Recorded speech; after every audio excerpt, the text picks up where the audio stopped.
All new tonight here on The Rant. You've been watching it unfold since the weekend. The fall of Afghanistan so quickly over the weekend to the Taliban. The scenes at the airport in Kabul of people standing on top of jets, around jets, up there on the wheels. Look at that right there, holding on to them as they're trying to take off from the airport. The desperate scramble to get out of that country. But first, you're also talking about the kickoff to school last week, how it went, and of course, those masks. The Jefferson County School Board has done the right thing.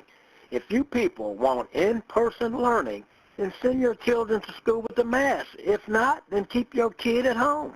I'm calling about the school buses. All this money that JCPS has gotten, they have no air on the bus, and those kids be hot. And what, $42 million for Shawnee High School?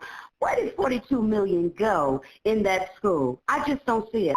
This message is for all the parents who do not want their kids to wear masks in school. Please give the American people the names of parties that have said that this is a detriment to their health and to their ability to learn. Now, more rants coming in. John in BUECHEL sent the rant line this email on the Taliban's quick control of Afghanistan. The Afghan government and military are both a big disgrace. Their government leaders make the mafia look like angels, stealing millions and then running away like the cowards they are. Their military, after 20 years of training and top-level equipment and arms, turned and ran without putting up any fight. Our politicians and top military brass are not much better, but neither doing their jobs over the years, he goes on to say.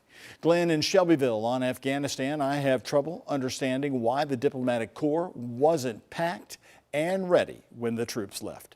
The problem with staying in the country for that amount of time is the relationships developed that become too important to just cut off.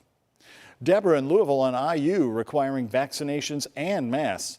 I applaud the decision by IU to require masks. As for our local K-12 schools, I've taught schools for 30 years and the children don't mind wearing masks. They just want to go to school.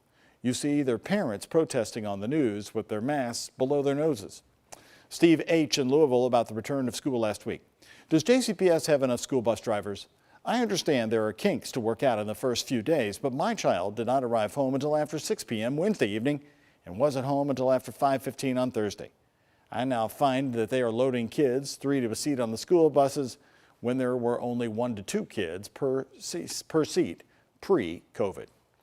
We are kicking off another week of the Rant Line, and there's so much to talk about. What do you think about President Joe Biden's address to the nation this afternoon about the retreat from Afghanistan? Plus, are you starting to wear your mask more often on your own again? Here's how you can rant. Post a message on my Facebook page. Many of you have done that. Thank you very much. You can follow me on Twitter at WHAS11Doug and rant that way, or keep your emails coming, like John from BUECHEL, to the rant at WHAS11.com. And the toll-free rant line is open. I'll be listening to your calls tonight at 855-749-1101.